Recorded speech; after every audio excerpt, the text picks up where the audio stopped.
Hola, som Girona. Ens coneixes per la nostra versió en paper, però avui comencem una altra història.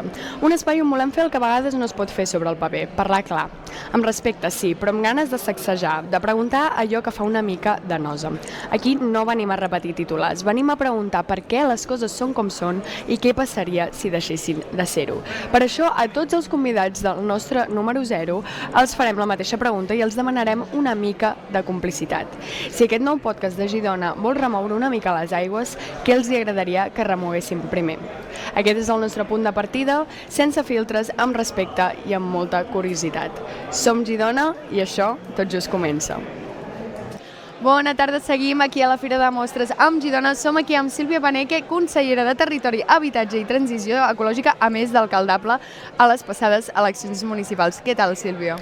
Bé, molt bé, gaudint d'aquests dies de Fires de Girona. Com estan anant? Com veus l'ambient aquest any? Bé, la veritat que bé, avui és el dia de Tots Sants, no? Que tota la comarca ens visita i la veritat que veig un molt bon ambient de visitants aquí a la Fira. He tingut oportunitat de parlar amb alguns estants i està tothom satisfet del nivell de visitants avui. Sí, avui és un dia amb bastant, ho estem veient per aquí que Déu-n'hi-do. Et faré la pregunta que faig a tots els convidats abans de començar. Et tracto de tu o de vostè? De tu. Sí? Perfecte. Sí. Llavors, Sílvia, com portes aquesta responsabilitat i volum de treball a les teves conselleries? És cert que et diuen la superconsellera? Em diuen la superconsellera, sí. És veritat que el departament és un departament gran, és veritat que s'hi situen els reptes de legislatura, tenim habitatge, tenim mobilitat, tenim tot l'àmbit de transició ecològica, sequera, energia, per tant, és veritat que és un departament gran, però també és veritat que és molt coherent i que, de fet, algunes qüestions que hem desencallat les últimes setmanes, mesos, tenen a veure amb el fet de treballar conjuntament, planificació, urbanisme, no? I aquests diferents serveis. Per tant, jo estic satisfeta de les polítiques que estem desenvolupant i estic molt convençuda que en aquesta legislatura assolirem o començarem a assolir alguns objectius importants de país. Què és el més complicat que t'has trobat en la teva gestió? Potser Rodalies de Catalunya, que és una mica un tema que crema molt i que, això que la ciutadania reclama. Tot és prou complex. De fet, vaig començar com a consellera que estàvem en sequera, fixeu-vos, i ara tenim un 70 i escaig % de reserves que ens donen cert oxigen d'alguna manera. Jo diria que habitatge i mobilitat, en el seu conjunt, són els reptes més importants. Amb habitatge estic molt convençuda que hem desplegat tot un seguit de polítiques estructurals que ens permetran anar assolint objectius. En l'àmbit de Rodalies i de la mobilitat, és veritat que ens trobem en un moment molt tensionat d'una Catalunya pensada per 6 milions, quan en realitat en som 8.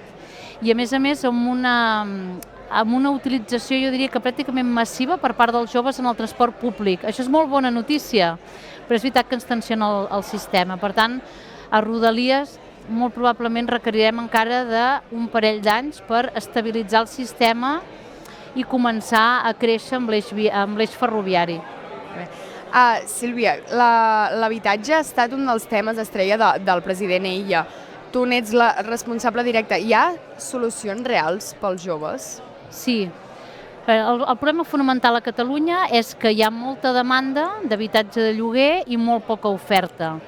Hem de construir aquest parc d'habitatge públic per lloguer assequible.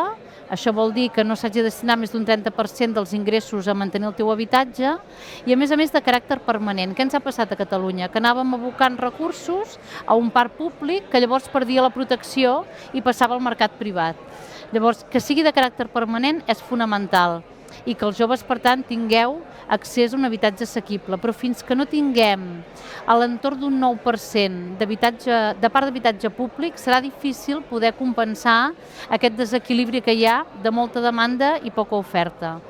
I per joves vull destacar el gran èxit del fons d'emancipació, aquest 20% que donem per tal que els joves que tenen o unitats familiars que tenen una nòmina que els hi permet tenir una hipoteca però no tenen capacitat d'estalvi, els ajudem amb aquest 20% d'entrada. Penseu que aquí hem rebut 8.000 sol·licituds i d'aquestes n'hi havia un 40% doncs, que no complien requisits, però de la resta els estem tramitant i ja tenim 1.000 operacions tancades de compra amb joves a Catalunya. Jo aquest és un programa que hi confio molt, complementant amb tot el programa de lloguer. Vas guanyar les eleccions municipals a la ciutat de Girona, però no vas poder governar. Si estiguessis fent d'alcalde, haguessis acceptat aquesta superconselleria que et va proposar Salvador Illa? Perdona, sí? Si em pots repetir la pregunta? Que si estiguessis fent d'alcalde, haguessis acceptat? No. No? No.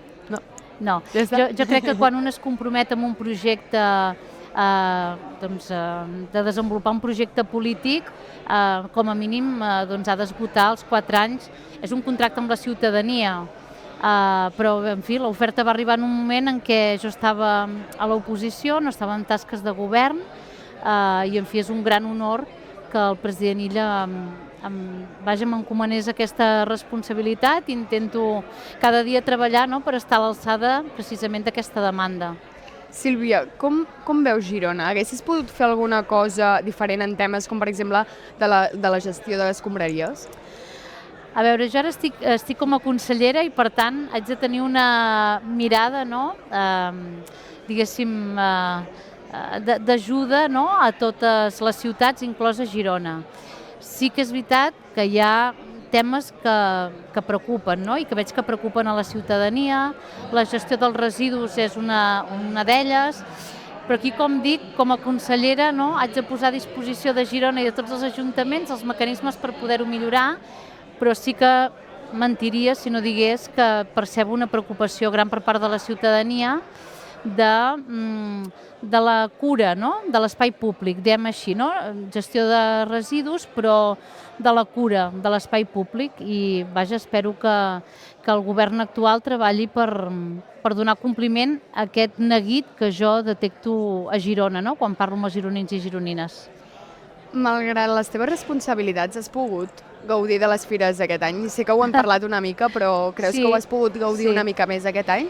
Una miqueta més aquest any, perquè l'any passat Sant Narcís era un dimarts, teníem govern, roda de premsa posterior, i com a portaveu no vaig poder gaudir del dia de Sant Narcís. Aquest any una miqueta més, perquè era dimecres. Potser no tant com voldria, però sí que aquest any he pogut participar del dia 29, diferents activitats, la Setmana Casero, la pròpia fira, i veure aquest ambient que ens agrada tant als gironins, aquesta tardor que arriba, les castanyes. Jo crec que són dies on els gironins i gironines, en fi, tenim un estat fins i tot d'ànim diferent, més alegre, i de participar de les fires. Per tant, sí que aquest any he pogut una miqueta més.